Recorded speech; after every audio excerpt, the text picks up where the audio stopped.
What's up, friends? Welcome back to my channel. It's your girl Kat Beasley, and I'm coming at you with a video on how this morning routine will help you manifest your dreams.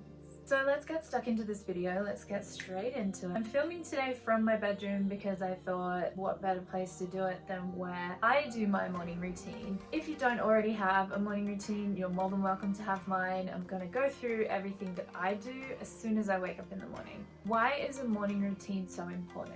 It sets the tone for the day, for your mood, your thoughts, your actions, and your reactions. The moments after you wake up are the best times for spiritual alignment and meditation. I'm coming at it from both angles here. Like, if you're not a majorly spiritual person, this video is still for you.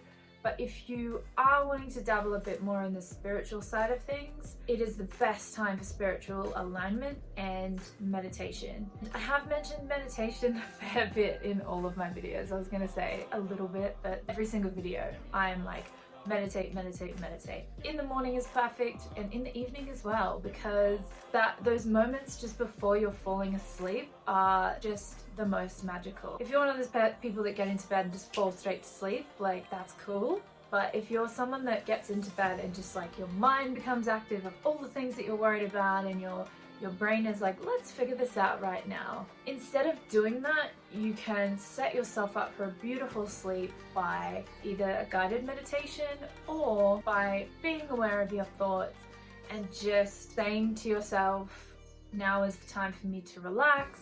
Now is the time for me to switch off. Just notice your thoughts and don't jump in and try and figure things out. If you're quite an active person, as in you wake up, you go straight to work, you stress the whole day, you barely have any time for yourself, you come home, you debrief with your partner, and then you have a few drinks, and then you go to bed. Like, where have you had time to just relax? You haven't. So you're getting into bed and your brain is like, hey, let's figure this shit out. We haven't had a moment to ourselves today. And you're like, no, I want to go to sleep. It's really worth just having that 20 minutes to half an hour in the evening as well. Just take yourself off and have some time to yourself.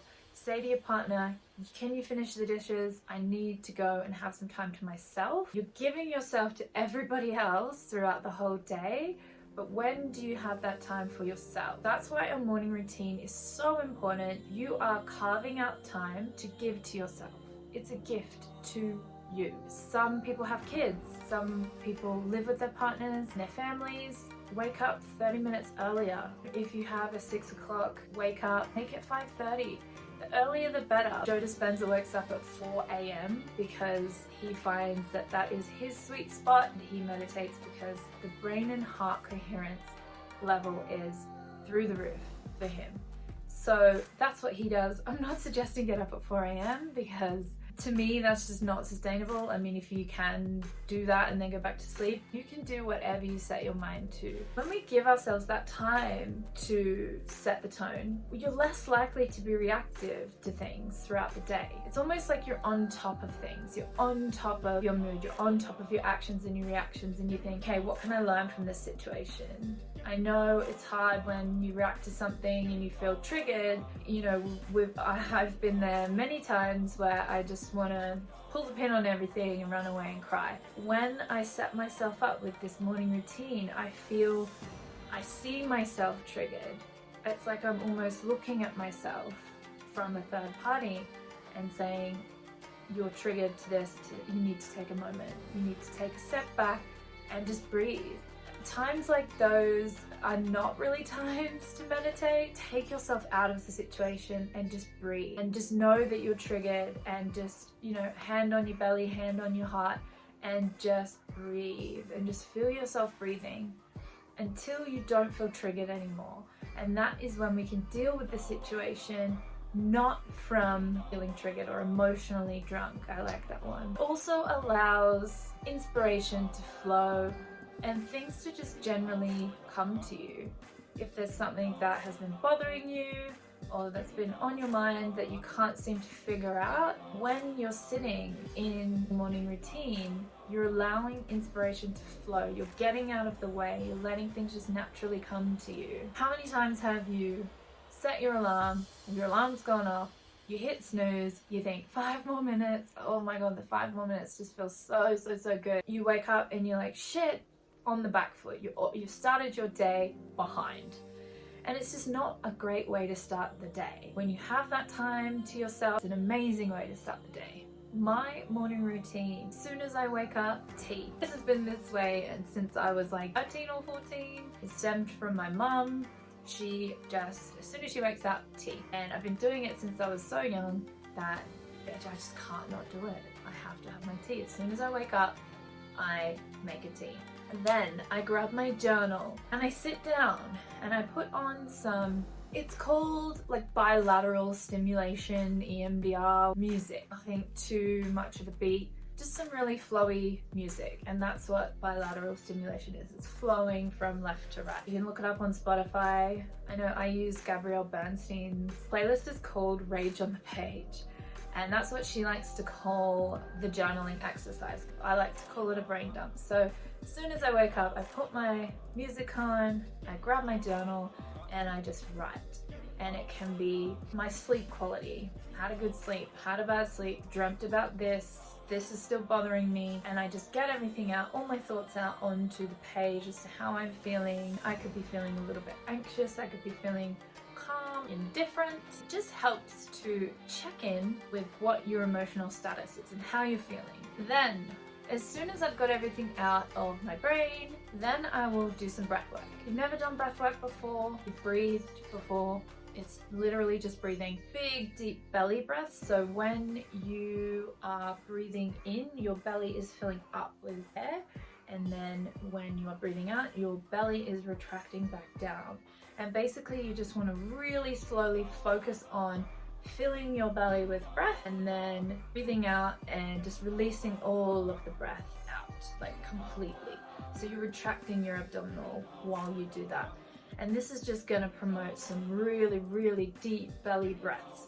And then you're just going to focus on that breath. And it's just such a beautiful, calming way to bring yourself back to the present moment. Then I will go into some nostril breathing. I could literally do a whole YouTube video on the spiritual side of, or even just the physical side of nostrils and which nostril is more dominant and what that means. You can even have a check right now, which nostril is more dominant. So for me, flowing equally out of each nostril, which is something that happens throughout the day.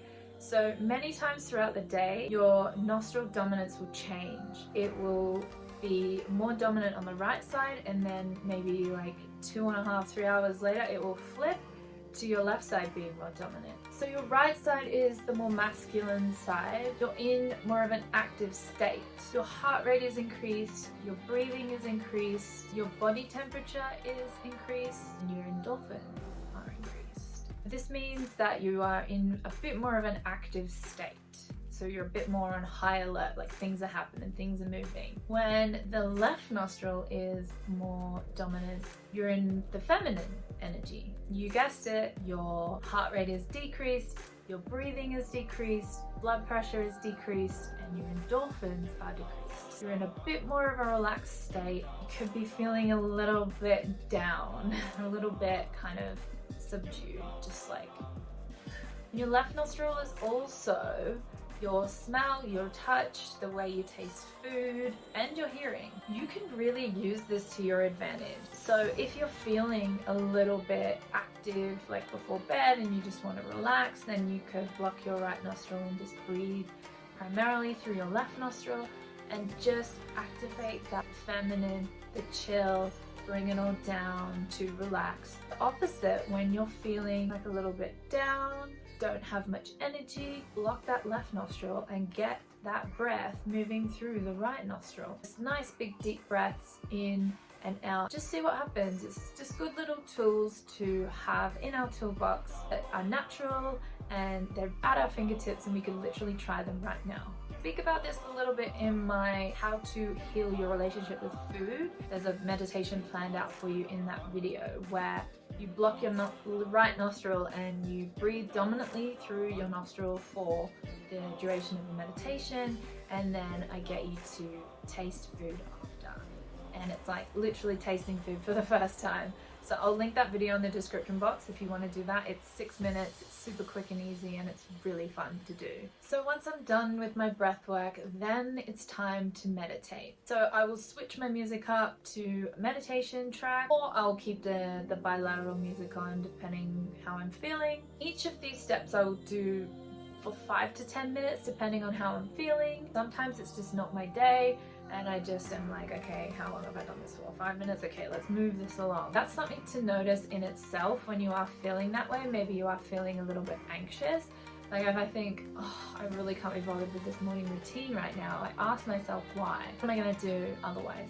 Because that's what anxiety can be, right? You just want to keep moving and just like distract yourself and keep moving forward. And that is the best time to literally grab yourself, sit yourself down, and commit to this morning routine, because they can turn out to be like the best days, because you can start your day feeling anxious and then come out of your morning routine feeling ready to go, connected, and feeling great. After I meditate, sometimes I will do a little bit of stretching, some yoga. You could just do the yoga pose, sun salutations. It's really easy, and it's a really nice one to just flow through, to do 10 to 20 reps of that. So by this time I am completely at peace, I'm feeling good, and this is the perfect time to grab your journal and write down everything that you want. What are your dreams? What are you most passionate about? What is that thing that you want that you just don't think you can have? This is the perfect time. And this, my friends, is called manifesting. You're in this beautiful sweet spot of flow. And just be careful as well, once you've done this morning routine, to not pick your phone up and to start scrolling social media, because you are in such a beautiful state to start manifesting. So if you do your morning routine, you're feeling so present and connected, and then you go, okay, cool, pick my phone up and just start scrolling and see all this like negative stuff, you've just literally wasted that morning routine. So seal the deal with a beautiful appreciation journaling exercise to open yourself up to receive what is for you and what you want. So it can be money, it can be a job, something to do with your body, your mindset, you want more confidence, whatever you want. The sky is the limit. Use your imagination. You used to do this as a kid. You've been doing this your whole life. You just don't realize that you have. You don't realize that you can deliberately do it. For example, you want to feel more confident in your everyday life. Write down all the things that make you feel confident. And then I want you to close your eyes and visualize a time in your life when you felt most confident. How did you feel? How did you act?